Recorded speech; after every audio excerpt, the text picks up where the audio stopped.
Hey, welcome to my YouTube channel. Roland Martin here. And last week we were talking about the Colonel and how the Colonel helped me out in my Army career and how he probably saved my life in the process by taking me away from Vietnam. It was set to go to Vietnam, and the Colonel sidetracked my orders and got me back to run a rifle range for him so we could go fishing all the time. The whole deal was he'd met up with me as I was a private there going through the Army. He got me actually to go to OCS, and I told that last week in the story. And he got me a commission. I got my commission through Fort Benning, and then I came back and worked for the Colonel, the same Colonel, and we worked together. And every afternoon or every Friday afternoon, we'd go fishing down to Santee. We caught all sorts of big 8, 10-pound bass. Well, I told you all about that story, but I didn't tell you really what happened at the end. What happened at the end was, see, in doing this and having the Colonel being such a special friend of mine, the Major that was actually my commanding officer, the Major got all upset about it. And the Major said, one day he said, Lieutenant Martin, he says, I'm a little upset that you and the Colonel just go gallivanting around, particularly on Fridays, and take off and leave me shorthanded. I can't fill your position at the rifle range. It's hard for me to find somebody to go run the rifle range in the afternoons when you and the Colonel go off and fish. And I said, well, sir, I mean, that's the Colonel. He says, yeah, but the Colonel's not going to always be protecting you. So I had the feeling then that there's a lot more politics, particularly in the upper ranks of the Army and in the service than I realized. Well, anyway, one day I was late. I'll tell you why I was late. I was late because I had two jobs. In the morning, about 5 o'clock, my first job was I was an executive officer of one of the training companies. I'd get up with my uniform on. I'd go give them the Army Daily Dozen. I'd run them up the Heartbreak Hill for a whole hour. Would do exercises at the Army Daily Dozen. And finally, about 7 o'clock, I'd run them down to the bottom of the hill and do calisthenics again, and would put them in through the line and make them do push-ups before they could go eat. And I got them through the chow line. As soon as I got them in the chow line, it was about 7:30. I had to be at the rifle range at 8 o'clock. I had to first report at 7:45 to the Major and make sure I had all the information I needed for the rifle range deal. And then by 8 o'clock, we ran the rifle ranges from 8 o'clock to about 4 o'clock. So I was late one day. I came in and the Major says, okay, Lieutenant Martin, you're late. I'm going to write you up. I don't appreciate all the gallivanting you do with the Colonel. So I'm just going to give you a bad efficiency report. Now, when you're an officer in the military, the your superior officers give you a rating, and they rate you with an efficiency report. And you need a good efficiency report to move on to advance to the next rank or whatever you do, because if you get a bad efficiency report, it could shut your career down. Well, anyway, sure enough, efficiency report time came, and all of a sudden I get my fishing buddy calls. That's the Colonel who runs the whole post. And the Colonel says, Lieutenant Martin, report to my office. So he normally talks like fishing buddies. Now he's talking real official. He's talking like a Colonel. And I go into the office and I say, yes, sir, Colonel. And I salute him. He says, Lieutenant Martin, I have some disturbing news. And I said, well, what's that, Colonel? He said, Major Smith wrote you a terrible efficiency report. I said, yes, sir. He's a little upset that we're running around fishing all the time, doing all these special things, getting off duty and stuff.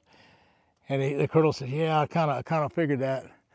He says, I tell you what. He says, I studied the regulations. I looked back in the books for efficiency reports, and I found that I'm Major Smith's commanding officer. So I can supersede anything that Major Smith had put down on paper. I can throw it out and put my own efficiency report in. So that's what I've done, Lieutenant Martin. I've given you a nice commendation and a nice efficiency report. So sure enough, I had a good efficiency report. Well, you can imagine what came next. Major Smith was fit to be tied. He was absolutely livid. He comes up to me and pokes me in the thing. He says, Lieutenant Martin, I'm going to get you if it's the last thing I do, and that Colonel's not going to protect you for the rest of your life. And I realized right then that maybe the military has so many politics in it that maybe I ought to think about another occupation. I was thinking about the military. I wanted to go to Vietnam. I wanted to do a lot of things. I wanted to keep with the military. But after seeing this situation and how political it can be and how you can get off on the wrong foot with your superior officers, I thought, at about that same time, my father called. Now, let me tell you what my father did. My father had a doctorate in engineering, and he was working on the AID program. That's the Alliance for International Development. This is President Kennedy had set this up. This is back in the 60s now. And so my dad, his job was to go to Brazil, and he'd been down there for 4 or 5 years, and he was designing dams all along the Amazon River, the Xingu River, the Rio Negro, the Tapajós, all these big famous rivers that are all bigger than the Mississippi, by the way. He had put dams, or at least suggested to put dams, and had the design, and he had surveyed all these places up in the mountains for these dams, and he had 5 or 6 dams all set for the Brazilian government to build. Our engineers, my dad included, were the ones that designed it all. He designed all the stuff. So my father called about the time that my time was up from the service. He said, "Son, how would you like to come down to Brazil and work?" I said, "Well, Dad, I don't know. I'm gonna sign up again. I'll probably go over to Vietnam and go Airborne Special Forces Ranger. I'm gonna be some kind of big hero. I love the Army." He said, "I don't know." He says, "It's kind of dangerous over there. People getting killed." "Oh," he said, "I've had all this training, Dad. I'm pretty much invincible. I'm nothing that could bother me. So I'm just like a 25-year-old or something, just full of all this invincible type of attitude, you know. Nothing could bother me." So anyway, he kept talking. He said, "Son, I've talked to Mr. King. He's the director of the American School in Recife. See, in Recife, Brazil, they have a large Air Force base, all full of B-52s and all sorts of big stuff. And there's hundreds and hundreds and hundreds of American citizens there. Plus, Recife itself is 1.5 million people. So anybody can go to this school, but it's an American English school mainly for the American dependents. And there's several hundred students.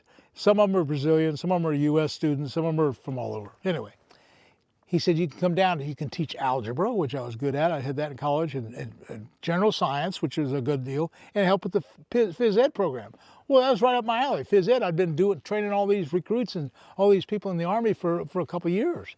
So anyway, I thought about it, and at the last minute I said, "Dad, I'm going to take you up on it. I'm coming down to Brazil."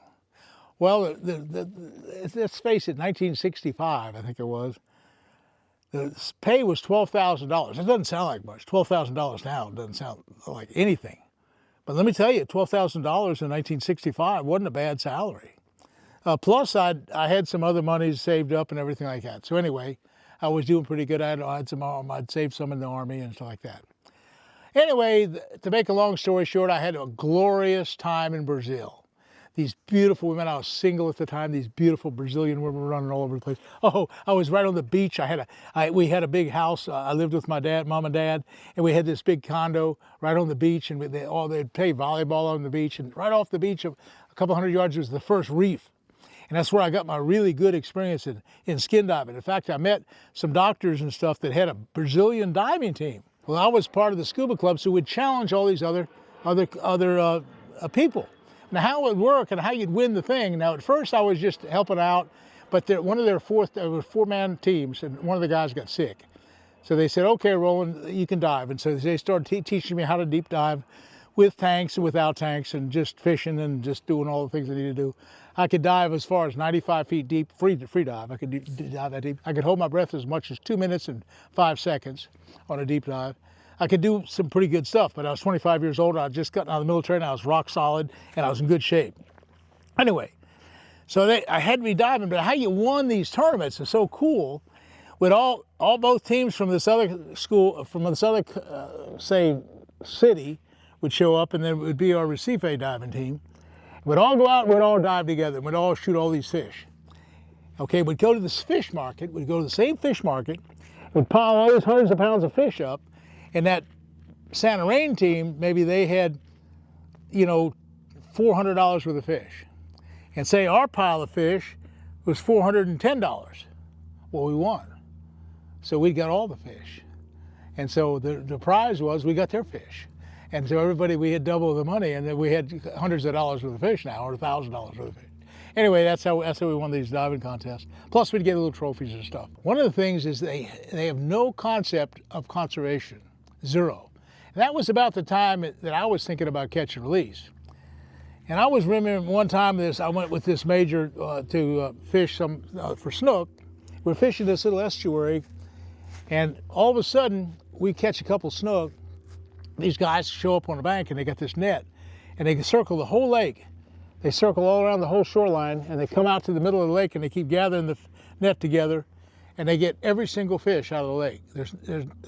There's no fish left. And we're sitting in the middle, we're trying to fish, and they're around us with this net. Well, we got to get out of the way. So they catch all these fish. There were mullet in there, and there were snappers in there, there was snook in there, every kind of fish. They took them all.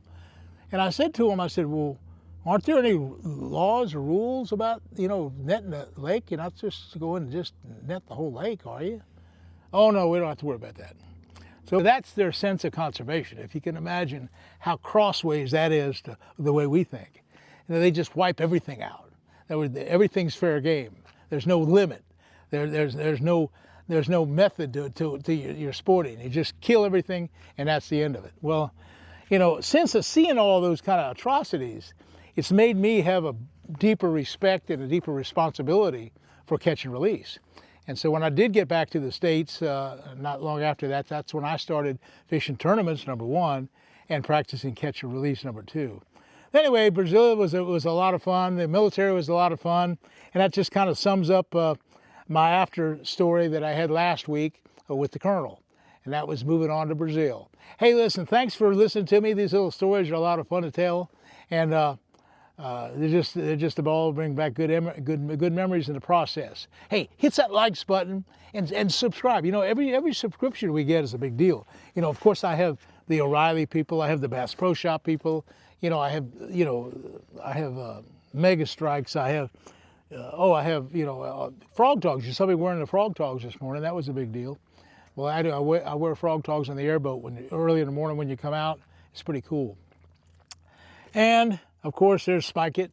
I put a Spike It dye on all my worms. So that's just a few of my sponsors. But they all like the subscriptions. They all like the likes.